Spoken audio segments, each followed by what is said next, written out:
Anthem on the track. Yeah. Yeah. King shit. Yeah. Yeah. Look. I'm from the city where the bums rich. Skyscrapers block the rays when the sun hits. One time coming, niggas run quick. By the time a baby walk, he got a gun grip. I was made for this. I was made for this. I was made for this. I was made for this. I'm not a product of the cages that they raised us in. Bred to be a king, I'm not a slave. Peace to you and yours, brother Boo Pill, Port Live and Direct. We are here at Nicholas, Brooklyn.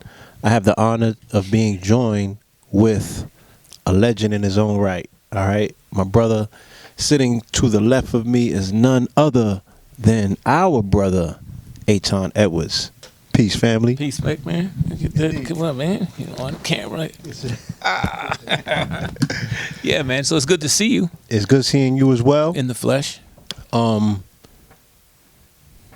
Normally when we see you, we equate your appearance with your specialty. And your specialty is disaster preparedness. Right. Rightfully so. Yeah. Prayer time. It's prayer time, yes. Here in the States, we recently witnessed a mass hysteria associated around, quote unquote, this latest hurricane formation, Hurricane Matthews. All right.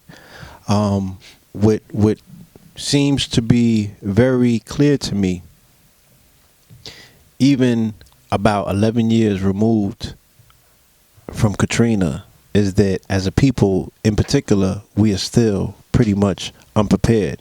We have not learned from the lessons of the past, and this is very dangerous. Whether these hysterias are manufactured or not, I'm observing the response to them. Okay? Well, you know, a lot of what you saw with the government was related to their own fears about how they have the limited amount of resources to respond to these kinds of disasters if they become extreme. Like if you take a Category 4 hurricane, if it hits makes landfall, right, and you know you have 110 knot winds, that would produce a tremendous amount of damage to the infrastructure. Infrastructural damage all over the place, the homes, businesses, right, everything.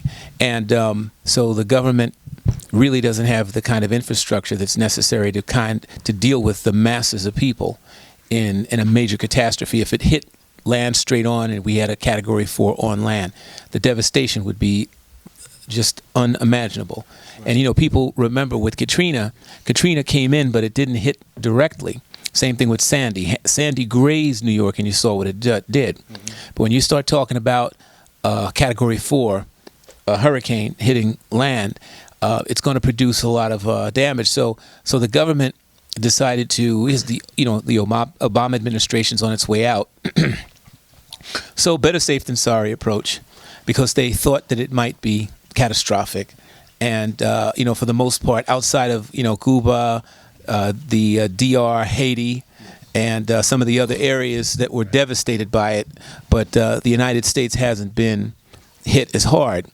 But regardless of that, the government is fearful. So that's why you see that kind of hysterical kind of a right, response to it. I was in the South when the information initially broke, and on the quote unquote news, one of the first things that they were telling people is that first responders will not be available. Okay? And they were saying in so many words, we don't have enough personnel to go around and to respond to you not following our directions. So they were telling people what their ultimatums was, which was evacuation. So they were showing pictures of the highways on both ends. They saying the evacuations were coming from the Carolinas into Georgia and from Florida into Georgia. So they was just showing you imagery on TV of the highways being bottlenecked. Right. And that alone was causing hysteria with people that I was around. We were all supposed to get on the highway and make a move to New York, and they said, I don't want to be on the highway in those conditions. I'm like, how do you even know if those pictures are real? Meaning, if those pictures are B-roll. live, right? Yeah, that could be could be B-roll. B-roll. You know what I'm saying? But just the imagery of it, and it's subconsciously signaling in people's minds and reminding them of Katrina. People are going into the psychosomatic, jitters about. I don't want them when they're becoming stuck, when they can't make these rational decisions as to whether they're supposed to leave or not. Well, anytime when you're talking about a Category 4 hurricane, that if you have the means or the ability to get, if it's coming in your direction and coming in your area, you need to get out. You can't really take the risk unless you have some sort of a storm shelter to try and ride it out, because the risk is too great of not only death but severe injury. But like you said, at the beginning when we opened, what disturbs me is that across the board, it doesn't seem that our folks have gotten the memo yet in terms of our own vulnerability. We're not vulnerable. We're completely vulnerable, the vast majority of us. And also something else to recognize, and I spoke about this also with King Simon, that what you saw in 2005 when Katrina hit, right. That there was a different state. The United States was in a different place socially than it is now, and politically, and that if something like that were to happen again, that what we saw across the country, a lot of people, there was a lot of hospitality in terms of people who, I'm not, of course there was the racist killings by the police in the area, in the residents, in the residents, and the so-called looters, people who the black people are looters, but the white people are looking for food, So I mean that's the way that goes. But on the other hand, you had a lot of people, across the board of all creeds and races that came together and said, hey, look, we see these people are in need. I'm going to take you into my home in Iowa. And white families in Iowa would step up and say, yeah, come live with us because we know that you've been displaced. But the racial tension in the United States right now and the political environment that Trump has stirred up, I think that to a large degree, we're at a point of no return. I don't know if we can dial back what Trump has unleashed. So the empathy factor is not there. So people should not be relying on, quote unquote, people outside of their interest group to have interest for them in regards of, in case of catastrophe or an emergency. So there's none other time than now to be mindful of doing for self and being prepared, because you can only rely on self at this particular time. And I think that that's become very clear, especially if you're in the South, surrounded. Especially there, but permanently so. I can tell you that back in 2011, I, along with a colleague and friend of ours, his name is Rudolph Muhammad, and another brother named Brother Barry Crumbly from Red Cross, and we all went down to Washington, D.C. to attend a summit for black disaster responders. And, we had an opportunity, I had an opportunity to speak along with, Brother Rudolph. And we had also an opportunity to question FEMA Director Fugate about what he felt, what we thought, what are you going to be able to do if such and such happens? He told us point blank, we don't have the resources, we can't do anything. I also got letters from people that worked in FEMA to speak to me directly, because they know that I do television, and they felt that I needed to reach out to our community, to tell our community about just how racist the organization is and just how they deal. And these were white folks within FEMA that reached out to me, that felt uncomfortable with a lot of the things that went on within that mechanism. So when, we have black folks that want to have a, like laissez-faire attitude about, I'm going to do it, I'll procrastinate and I'll do it. But eventually that something is going to occur. And if you're not prepared for it, then you're going to have to be prepared for protracted suffering, or even worse than that, because the government just does not have the will or the means to do what they can't take care of everybody in the way that, you think that they can, and you're going to get hurt if you think that they will take care of you. I put a post up the other day, and because I woke up, this might have been Thursday morning, it was after Matthew had already hit Haiti, and people were commenting on what they saw, and a lot of people were digging into their conspiracy bag. And I just started seeing meme after meme, and they were talking about Red Cross, and they were talking about, don't donate to this person, and don't donate to that person. And then I started seeing the conspiracy memes about HARP, and I started seeing things about FEMA camps. So my understanding, once I started going into my own mind and dealing with logic, is that if you're dealing with a government and administration that's tapped on resources that can't even deal with a populace of people on public assistance, and they just seemingly don't want to babysit people anymore, I was like, why would those same people put somebody in a FEMA camp? The open air FEMA camps is the hood is going pretty well. You know what I'm saying? When you start seeing them close McDonald's and Burger Kings, that's when they're trying to incite a riot. That's when they're trying to push triggers on black folk. Not when they're quote unquote, because now they're saying the white man creates weather patterns and what have you. He's a force of nature. So they're attributing, that to him and saying that he's doing these things for whatever reasons. Well, there is weather. I mean, I'm not going to say that. Look, there have been projects in terms of even in China, especially now, where the weather is deliberately manipulated to produce rain. And other things. And it's not to say that this doesn't exist, but the deification of, let's say, like white folks by us is particularly disturbing, because one of the things that I think that we don't know is just how fearful that they are, the powers that be, of the collapse of their own infrastructures that they have not tended to properly. So, I mean, I could go on and on about just how bad things are in terms of some of the things that have gotten out of control. They recognize that they cannot fix it. So what their plan is, well, if we can't fix it, we're going to prepare. So, we're going to have wartime relocation centers. We're going to build emergency evacuation shelters for our personnel. And the public, be damned, the public is on its own.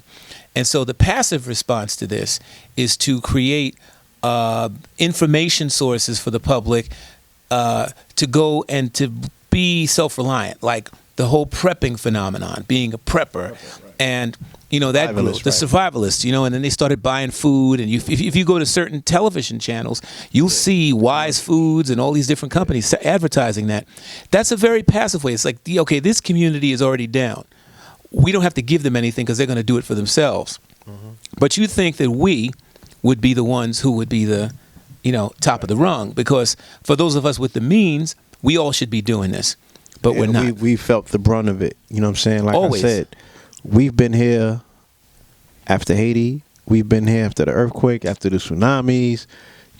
We're continuously here talking about disaster preparation. You even brought the Life Straw to the family. Now I'm seeing Life Straw on commercials. Right. You know what I'm saying? Before it was way before it was publicized in any national forum. You brought that to the community, and we had some sort of a drive for people to have these life straws. That's right. Implemented and part of their survival package. Shout out to King Simon and the preparation, preparedness walks. You know what I'm saying, that he brought into the community, and we've participated in. So where do you, somebody such as yourself that I know is very passionate not only about their people, but passionate about the information. You're passionate about the time and the energy that you've put into learning what you've had to learn, right? Getting to the pinnacle that you're at. And that expertise is honored by outside communities. How frustrating is it to have this information, to have these resources, to know these things, and yet and still it's not prioritized by the very people who need it the most? Well, all I can say is that we make our own choices as to what our fate is going to be. And we're at a point now where we have to make a choice. And if we don't make that choice, then the choices will be made for us by the situations and the circumstances that arise when these disasters and emergencies occur. If we as a people knew what is ahead, then I don't know if, we have different response mechanisms. Like the one is the conspiratorial thing, where let's, play like Mr. Conspiracy Theorist, and, we're going to blame all of our energy is going to go towards Facebooking and Never social dealing media. with it. Right. Yeah, never doing anything directly, but just like talking about it on Facebook and everything else. It's like that's going to make it go away. Or we're going to talk about the FEMA camps and the death. But the reality is it's like when people speak about these mysterious entities, Illuminati and all of the rest of that stuff that is coming after us. It's like, but that's what the rich have always done. The rich and the powerful have always compromised the weak and the poor. Right. That's what they've done since time immemorial. Right. And that's their job to do that. That's how they stay Absolute rich and powerful. Power corrupts, right. So pardon me. with this thing, it's like we have to make a choice as to whether to be proactive or reactive. And reactiveness gets us nothing. And also it burns you out because, when you rant and you rave about what's wrong with us, it's like if you go in the desert, you get bitten by a snake, right? Snake bites you on the leg. So you yell, snake just got bitten. And, okay, so you're bitten by the snake. So you got to be proactive to deal with the snake bite, Right. But we are in a reactive mode where when we get bitten by the snake, we'll point and say, snake. The snake bit us already. Poison's starting to course through our veins. And we're still yelling, snake, snake. The snake doesn't like it because I'm black. The snake bit me because I'm black because he was sent by the Central Intelligence Agency. And then this goes on and on. And I'm telling you, but we laugh, right? But that's how it is. And here's what happens. The poison courses through our body and we die. Right? So instead of going, I got bit by the snake. Let me move on and get the antidote. Right. Antidote. So we're not into getting the antidote. We would prefer ranting and crying about snake bite. Right. While it's killing us. Exactly. So we're in a position now where we don't have any position to wait. And, one of the reasons, I came tonight because just the other night, talking to the owners of Nicholas, and we've decided to do something here that nobody's done in the tri-state area. So they've agreed to make Nicholas a hub for the community for this information and the materials and the supplies. So that, our community, also we have brothers and sisters from other communities who are overlooked by the system, the infrastructure. We have the Latino community, right?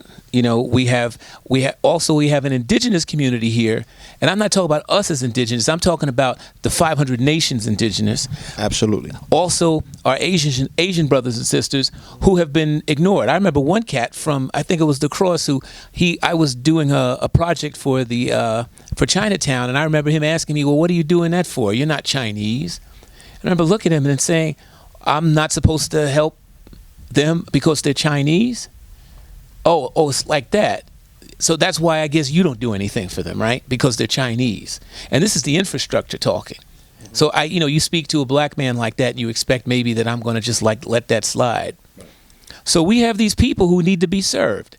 So Nicholas Bookstore said, look, we want to be a hub. So Nicholas Bookstore is going to be a hub for the information, gear, materials, and supplies. So everybody within the tri-state area, from the African American community, the Latino community, I want to see them pass through and get ready. And this is what we're planning, and this is what we're going to do. So that's why I'm happy to see you, and let you know that at least there'll be one hub in New York that everything can be had. Now, let's say I am in North Carolina somewhere, sitting at home, I'm looking at TV, and all of this information starts coming across the screen about, some sort of impending danger that's on its way, whether it be a tornado or a hurricane. How does one go through a process of discernment? I think that this is real and I need to respond in due time. I need to be proactive and not reactive and implement whatever contingency plan that I have. Okay. First of all, having a contingency plan in the community, we'll talk about how one even goes about doing that. But how does one discern as to whether these alarms are real enough for one to take heed to, or should one say, this could be another ploy just to get me shopping to go clear the the aisles off in Walmart. These people might be in the red trying to get back in the black, and it's a marketing ploy. Like when Giuliani told people to go shop after 9/11. Well, that's it, three words.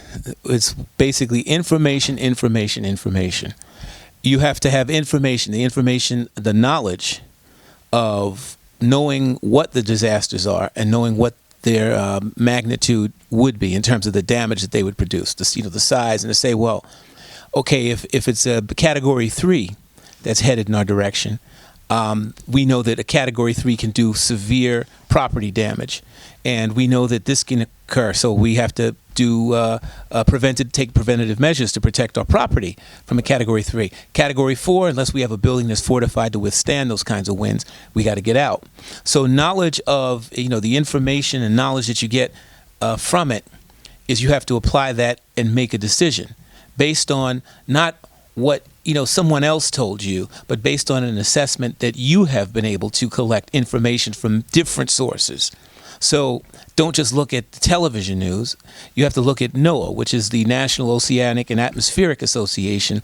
If you go to their website, they'll basically tell you, okay, there's the detailed information that they draw from to learn about what's happening with the storm. So you can look at a map online and say, oh wow, that hurricane looks pretty damn big. I think we need to move. But in terms of the whole mad rush that you see people do when they're going to buy this stuff, that stuff should be in your house already. Every household in our community should have an emergency food supply, an emergency water supply, emergency equipment, first aid, and everything. Every household, no exceptions. I don't care if you're as broke as dirt. There are ways to get around that, to build a survival corner is what I recommend, that every household should have a survival corner. And that is some place that you can get to all of the equipment that you need, and if you needed to get it the hell out of your house if you had to in a moment's notice. So how can we inform our viewing audience what a survival corner looks like? What components go into that? Do you have a course that you teach, a book that you recommend, a website? Right. I have my old book, Preparedness Now, which is still a really good book, and then I have another book that's coming out that I'm very proud of this book. It took me, let's just say I started writing this book right after Katrina, because the idea is that I wanted a blueprint to give to our folk. Preparedness Now is a general book. It's a book for anybody, any community. This particular book is written for us. Right. It's written by me, part of the community, to speak to the community in a way that only the community is going to be able to understand. Right. So this is what is available. So, but also Nicholas, we're going to be streaming stuff from Nicholas. So not only is Nicholas going to have gear and you'd be able to order stuff, but you'll be able to come to Nicholas and get very detailed and specific classes that range not only from the preparedness and self-reliance and response, but also for people who want to just get totally off the grid and just go up in the woods, Yes. and live off the grid, no electricity, that kind of thing. Yes, See? Indeed. So we'll have that'll be streamed, and people will be able to access it via whatever Nicholas is going to set up. So, I'm excited about doing that because, again, it's an opportunity to hit the community. As you said before, it's difficult to do this and to have, our folk, the most vulnerable people in the nation, outside of our brothers and sisters on the reservations, to turn a blind eye to it, or to, to make this like on the least of the priorities. And it should be like the number one priority. Because I know that after Superstorm Sandy in particular, you had some experiences in Coney Island. Oh yeah, that so public housing is something that is not necessarily just mitigated to us, but we do have a large population in public housing. So we're talking about walking up, a considerable amount of flights, possibly having to carry another person or two. Yeah. You know what I'm saying? We have situations that are unique to us based on our environments. So these will be the things that you're speaking about. That's what I'm talking about. Urban preparation. Yeah, and it's to say it's preparation for us is because we have a number of issues that other communities, we suffer from illnesses in a greater proportion than other communities do, like diabetes, asthma, cancer, heart disease, hypertension, the whole nine. And that our community is hit by these because of our, our diets and all that. But it produces problems for the response and recovery, portion. And I think you remember when I ran into you coming from on my bike. You remember that, right? And how exhausted I was. You was exhausted, and you was very shooken up by what you had experienced. Yeah, and I watched how our people just stood with their hands at their sides. We had elder women waiting to be helped up the stairs, and I also watched, which was very. I appreciated tremendously the help that we got from Occupy Sandy. From which is, I hate to talk in terms of racial let's stuff. Talk about it. But the breakdown is it's mostly young white folk. Yeah, I saw them out in Red Hook. Right? And they were running up and down the stairs with water and food. Meanwhile, a lot of us were standing with our hands on our sides. Were useless. Useless. Yes. Let's just tell it like it is. Yeah, and the thing is that, so how can G'd up from the feet up. Yeah, G'd up from the feet up. But ain't worth a shit. Yeah, okay. Just stood there looking at us. And I'm telling what I saw was extremely disturbing. And I know that this is something that happens all over the country. So I know that when a real disaster hits, and we haven't really seen one yet, I'm giving it in fact that there are indications. There was a swarm of earthquakes, right, in an area of the ocean, in the Pacific Ocean, near Los Angeles, called the Salton Sea. And this was about maybe 2 weeks ago, and it was an earthquake swarm. That the Salton Sea is very, very close to the San Andreas Fault. Yes. Now, earthquake swarms usually come right before there is a large earthquake. Right.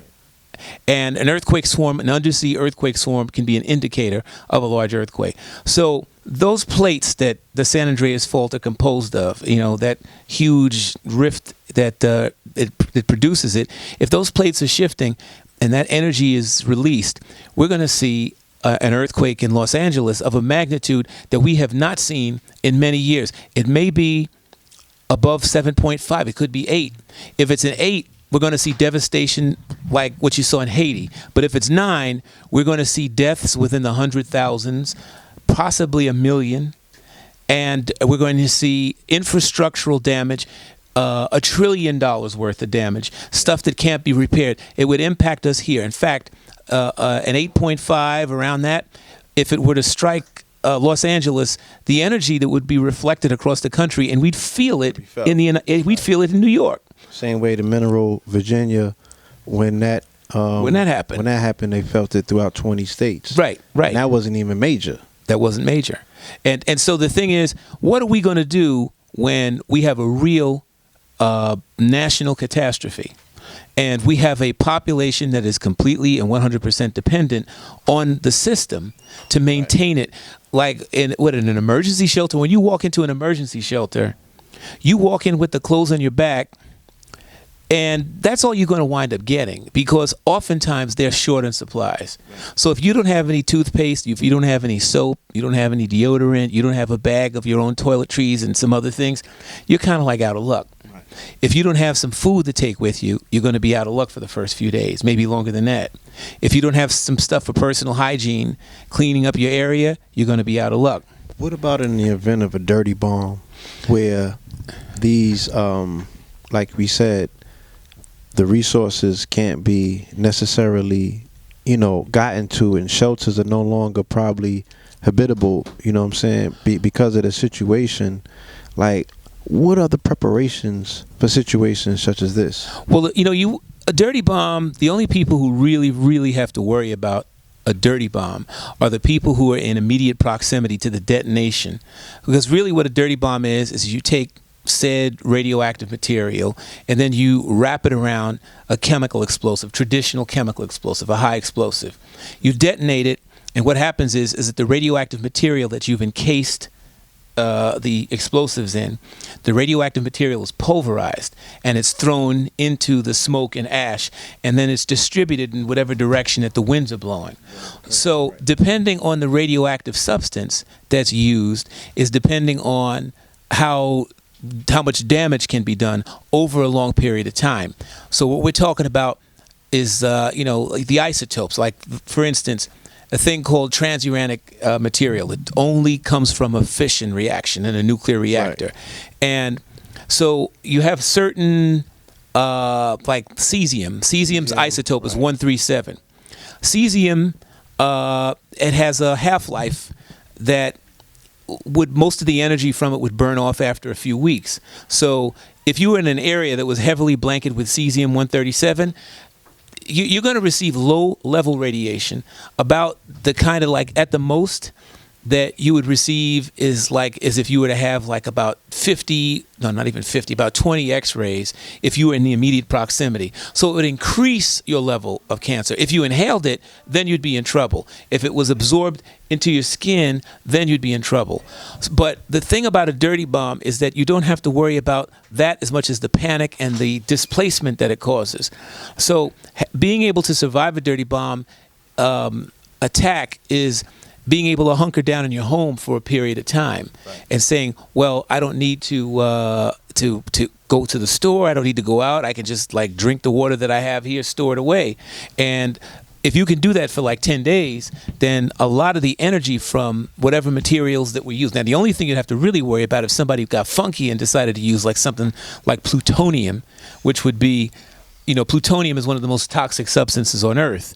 So if somebody made a plutonium dirty bomb, that would be very bad. But, most of the bombs would be made from cesium-137 or cobalt-60. And because you're going to get the radioactive material from radiological sources. Like, for instance, people that irradiate food.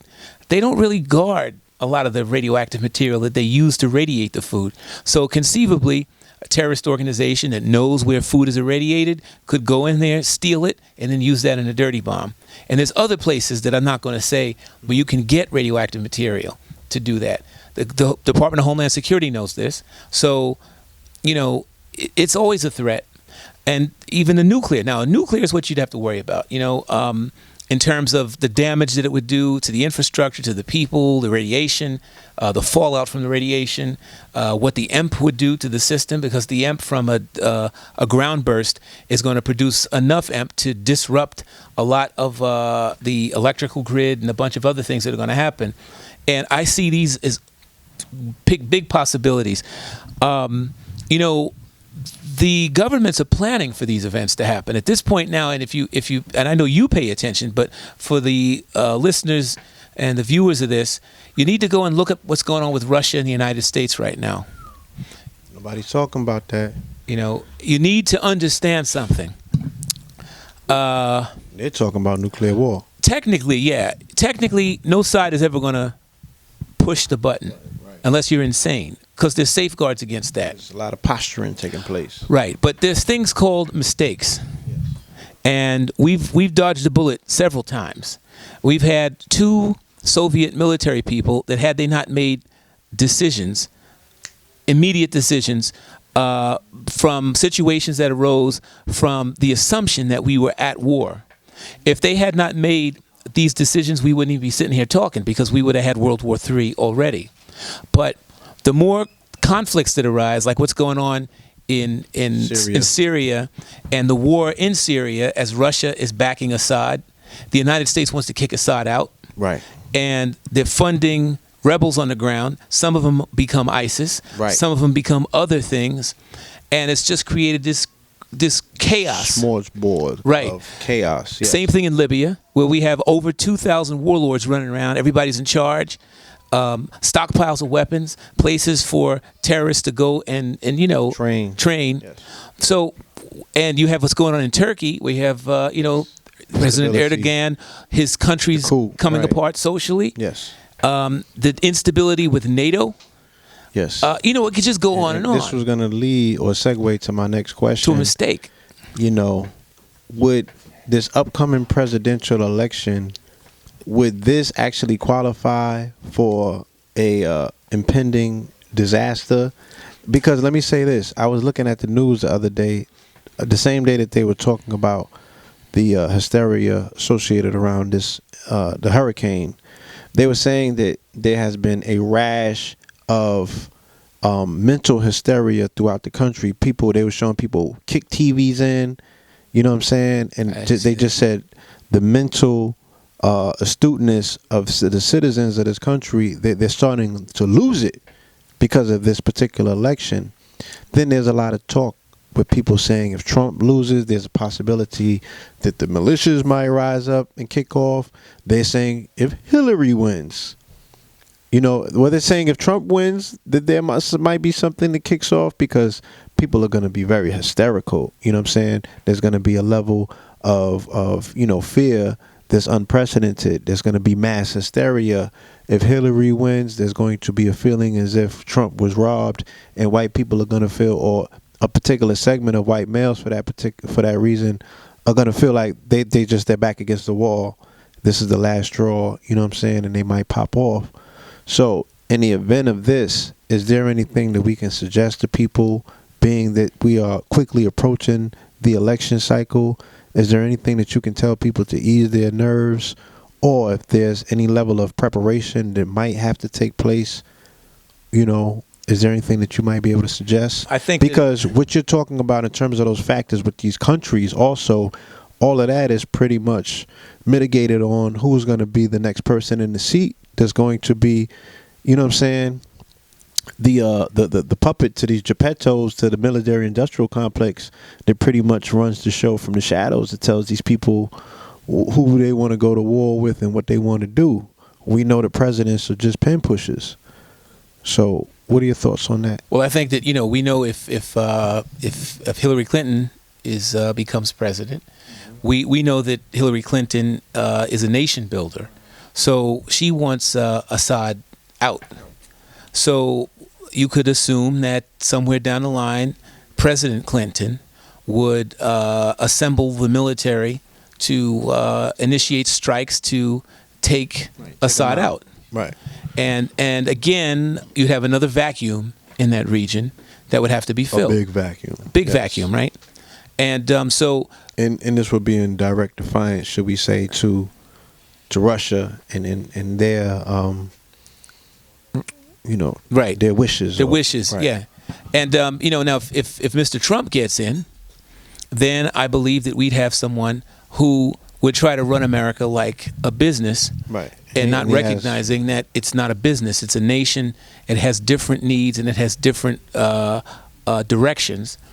And I just don't think that he has the, as they say, the temperament to run a nation. And I think that, you know, like, I think he's being played by Putin. You know, everybody thinks that Putin is his friend. Putin is he's playing chess. Yeah. Putin he's a spy master. He's KGB. Mm-hmm. He's former KGB, former Spetsnaz, Special Forces soldier. He knows what he's doing. Mm-hmm. Trump doesn't.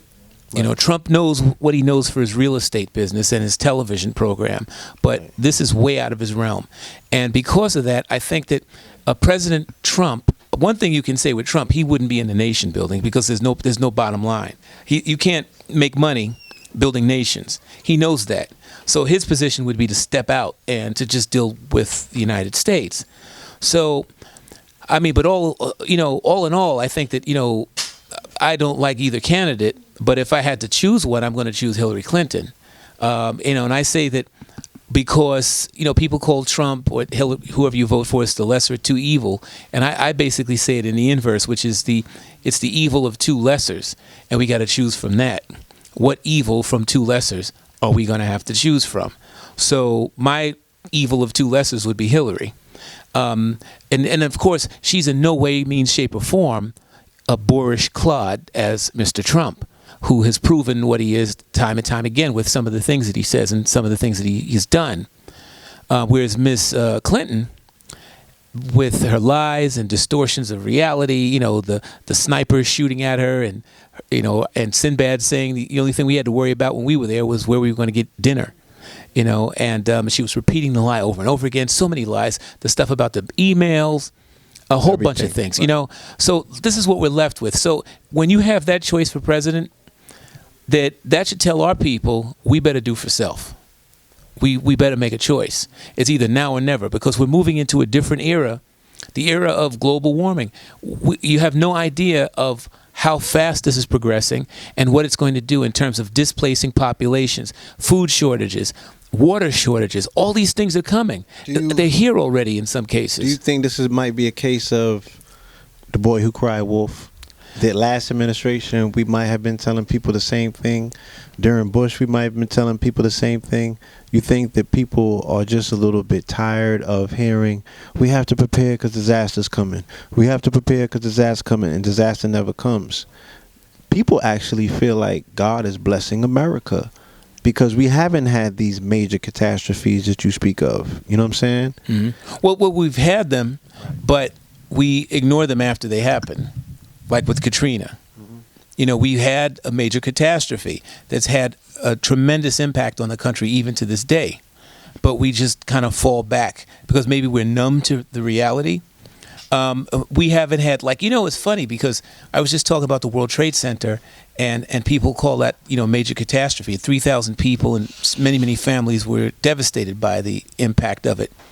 But the reality is, on a scale of 1 to 10, as to what could happen and what did, the World Trade Center would rate about a 3, maybe a 2. Mm-hmm. And that might sound harsh because I sat up and watched it, I was there, but the reality is it could have been much, much worse. Right. Like if those planes had been aimed, instead of the World Trade Center, if those planes had been aimed at the Indian Point nuclear power facility, if you had 1, 2, or 3 aircraft that were committed to destroying that nuclear power facility, we would have a catastrophe that the nation would probably not recover from for 50 years or more, maybe even longer than that. We had the entire state of New York evacuated and hundreds of thousands of people who die. So we haven't seen one of those yet, but we will, because that's just the way things are. You cannot have a system this complex and this large without something major failing. And so for people who think it's the boy who cried wolf, it's like that. Well, every time you step in your car to drive, you don't think you're going to get into an accident either, but accidents happen. When you leave your apartment and you come back and you look at your building and it's on fire, you'd never have suspected when you left, oh my God, my building's burning down.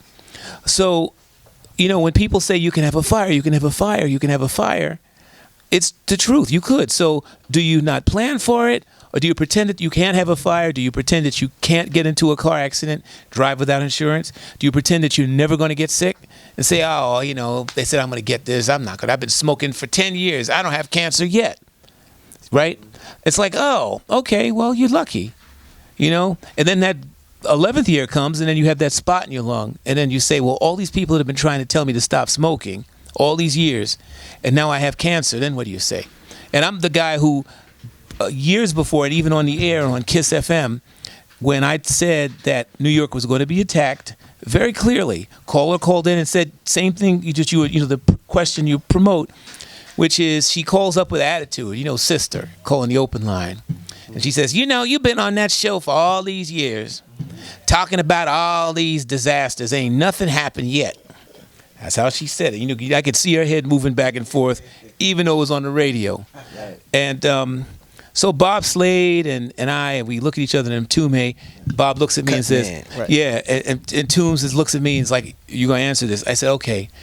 And I said, well, sis, what my information and my sources say that New York is supposed to be hit by something. Well, what's it going to be? And I said, I don't know, but it seems to be pretty bad. And she said, well, when do you think it's going to happen? I said, well, my best guess estimate is that it's going to happen probably in September, first to the second week. That's when everybody's coming back to school. The city is very busy. An attack would take place also during rush hour or lunch hour. So it would either be around 9 o'clock or it'd be around 12 o'clock. Well, what are they going to do? And she, where do you think it's going to happen? I says, I'll tell you one thing, I don't want to be anything near the World Trade Center, because that's what everybody talks about, and you hear this a lot of chatter about. And she says, well, they tried to blow it up the time before. Why would they do it again? I said, persistence. And there's things at work that we don't even know. And then she said, well, how could they do it? And I said, well, maybe they can get a hold of a tactical nuke, or they could get real creative and crash a jumbo jet into the side of the building like they were going to do in the Eiffel Tower in 1989. Maybe the jumbo jet is, and I also said the jumbo jet theory at a meeting at John Jay, and they laughed at that. So after all of that happened, the time, the date, and I also spoke about the anthrax, and the anthrax is not, it's not coming from the Middle East. This is an American source. This is somebody here. No, it's not Aton. So guess what? My next wave of predictions is we gonna get hit. I'm talking about us as a people. So, you know, I've committed myself to two things in 2016 to 2017. One is my family, fortifying my family, using my skills to put my family in a position where whatever is going to touch them, it's not going to be from the hand of people. That's an act of God, act of the creator of the universe. But as far as I'm concerned, I don't know if you ever saw that movie, Kill Bill, but there's a great line in that movie where the sword maker, Toro Hanzi, tells the Uma Thurman character, he says, if you happen to run into God with this sword, God will be cut. So my position is that with what I'm setting up for my family, you happen to run into a disaster, the disaster will be broken because it's not going to touch you unless that is the universe's decision. So my thing is my family and then my people. I'm not going to stand idly by and watch what I know is going to occur. So this thing with Nicholas is one of the ways that I'm going to do my part. You know, I know that you and, you know, the brothers and sisters around you will do yours too, because I know what your commitment to the community is. And all of us have to come together and make this happen, if not just for our friends and family, but at the very least, let's take care of that inner circle so that we know that when things do hit the fan, that they're going to be safe. And then if they're stable, then we can go out into the community and make everybody else stable. Before we conclude this wonderful interview, by the way, what are your thoughts on Haiti? Oh man, that's a rough question. Look, Haiti has been devastated since Toussaint and Dessalines. You know, they've been punished for their strength. They've been punished for their courage. They've been punished because they defeated the French. And when that blockade was initiated, and even the Central Intelligence Agency's dastardly deeds and the installation of, Baby Doc after Papa Doc and Tonton Macoute and all the different things that have been in Haiti that have helped to destroy it and keep it poor. But the Haitian people are still resilient, some of the strongest people on earth.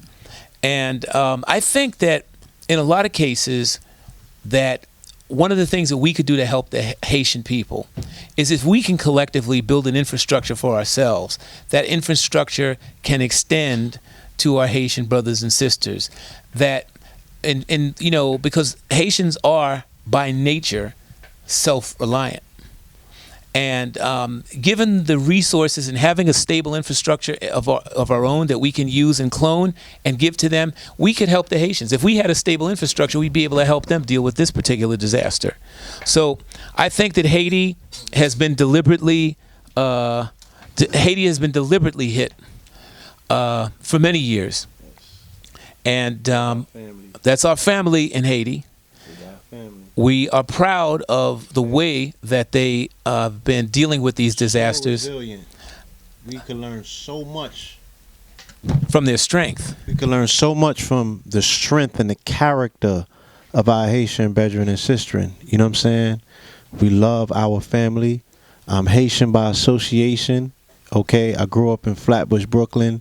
I've spent so much time, many nights, in Haitian households, just enamored with their mothers, the strength of the matriarchs of their family. You know what I'm saying? The way that the fathers of these families went out and worked, you know what I'm saying, and to change the conditions of their children, their progeny, to make a better way. You know what I'm saying? I admire the strength, the resilience, and the commitments to doing better of our Haitian family.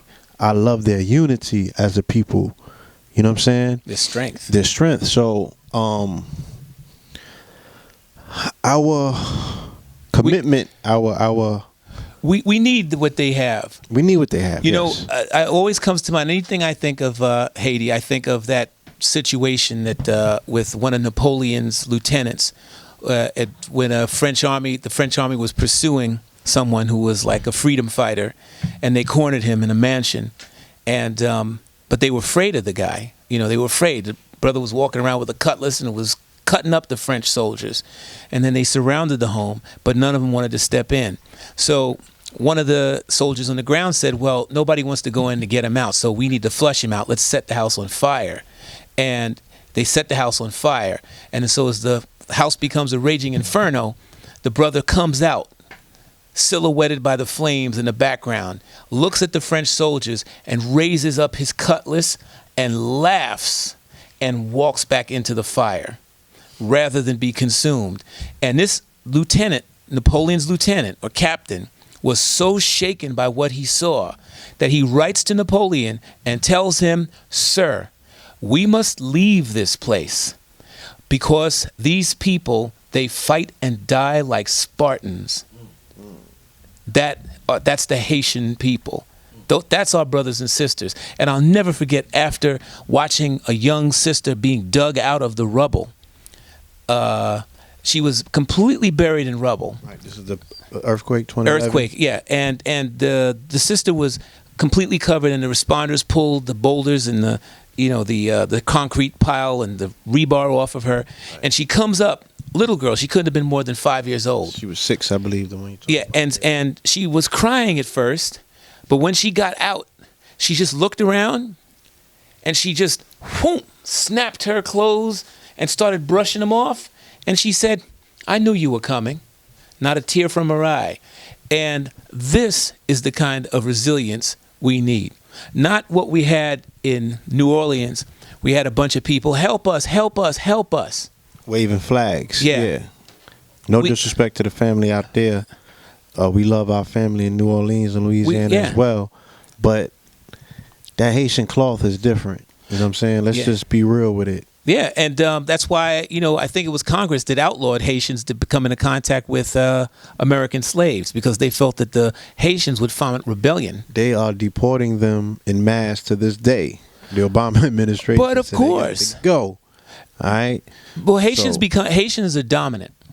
If you give Haitians an opportunity, and if you want to see black business, bring some Haitians over to the United States.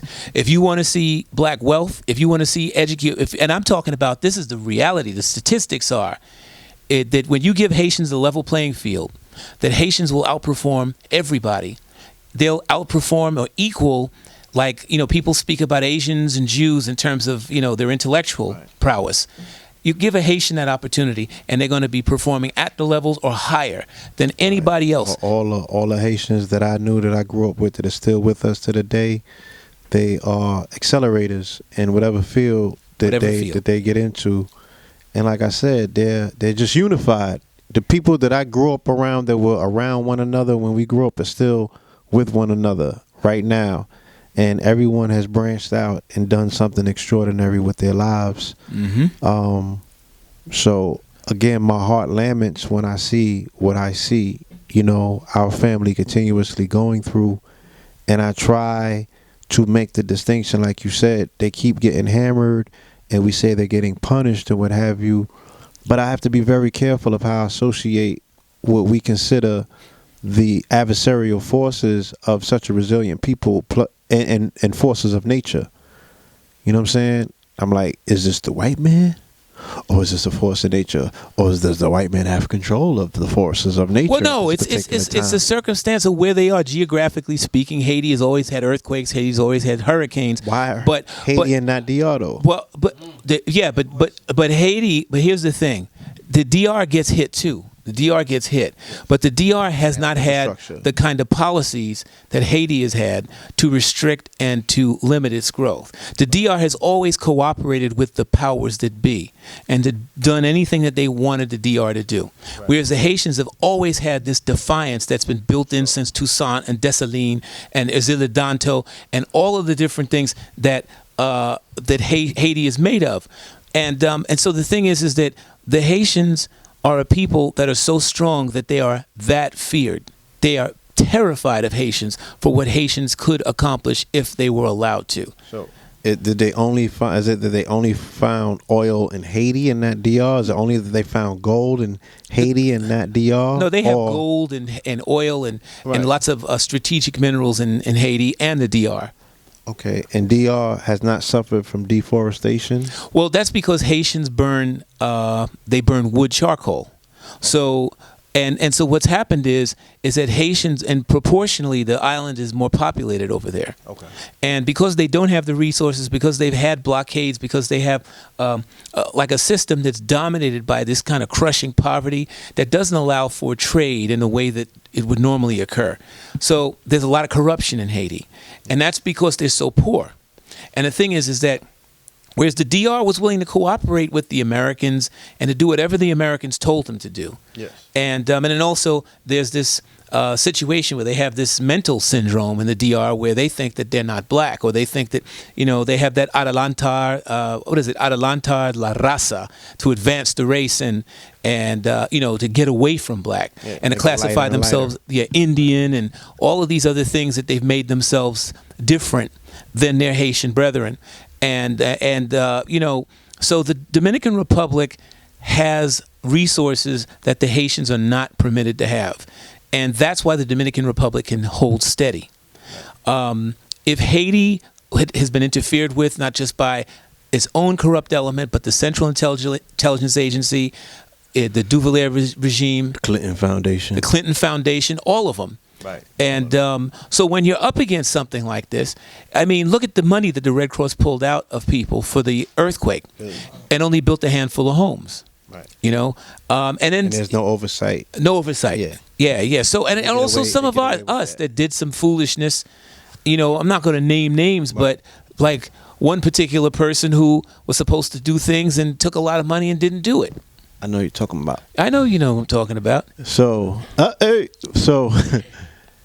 do you know of any places or organizations that the family that's viewing now can donate anything that they have available for the Haitian family? There's a place outside of the Red Cross in Brooklyn that does wonderful work. I don't know if they're still there. It's a store. I forget which avenue. It's called Savoir Faire. They actually go into Haiti, and then if you give packages to them to take down there, because that's really what's needed.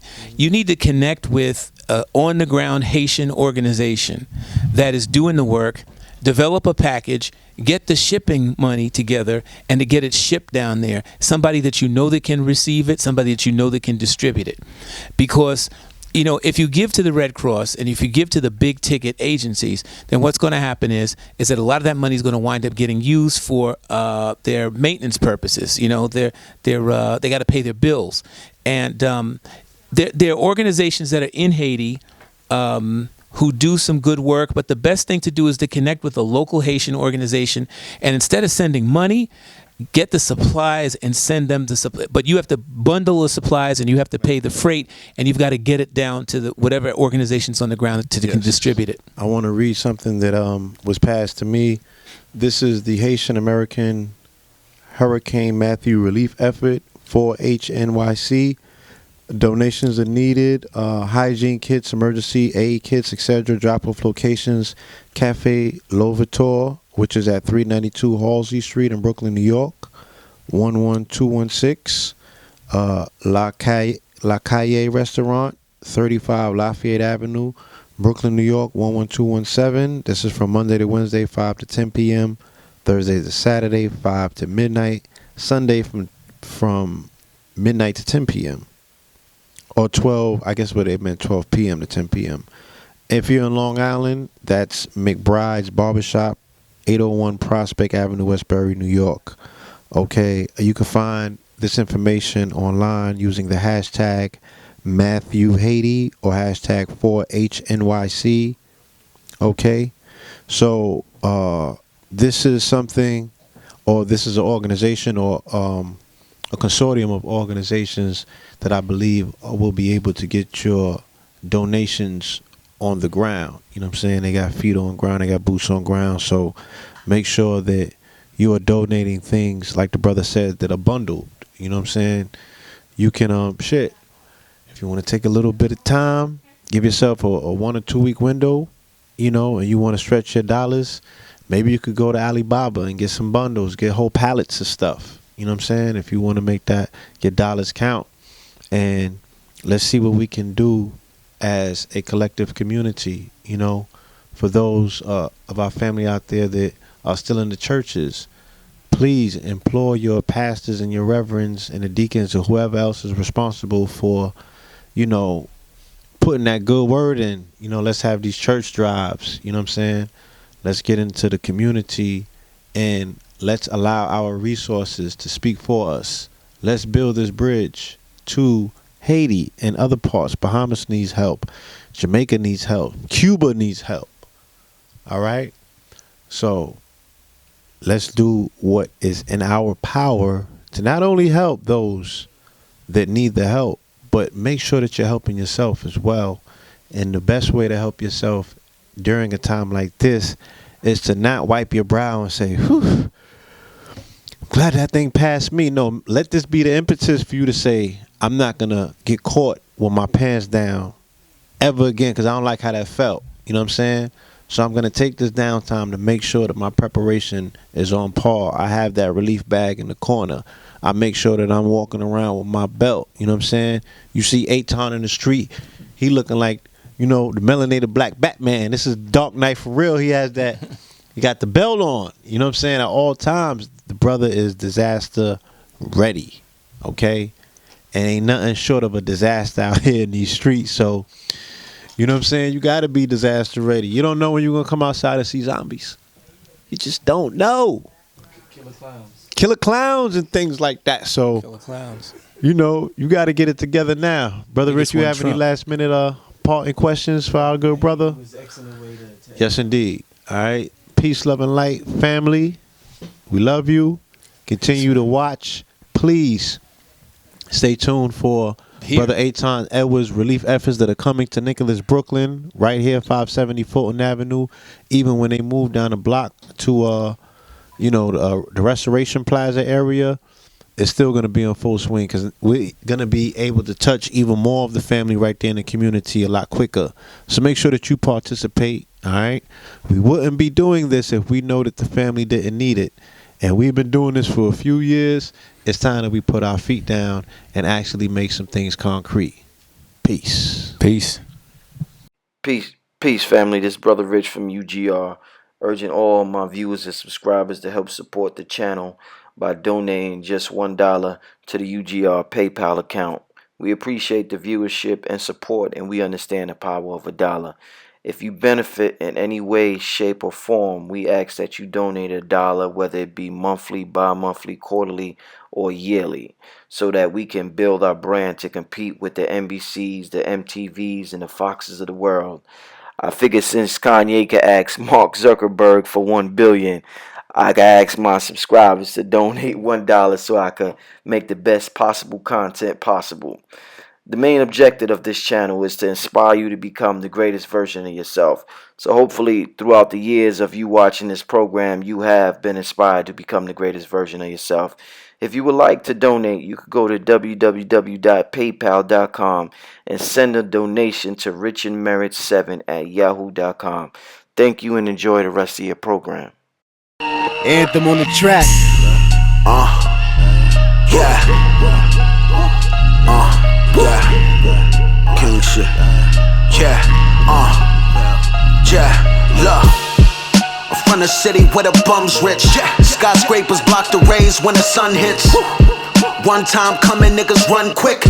By the time a baby walk, he got a gun grip. I was made for this. I was made for this. I was made for this. I was made for this. I'm not a product of the cages that they raised us in. Bred to be a king, I'm not a slave.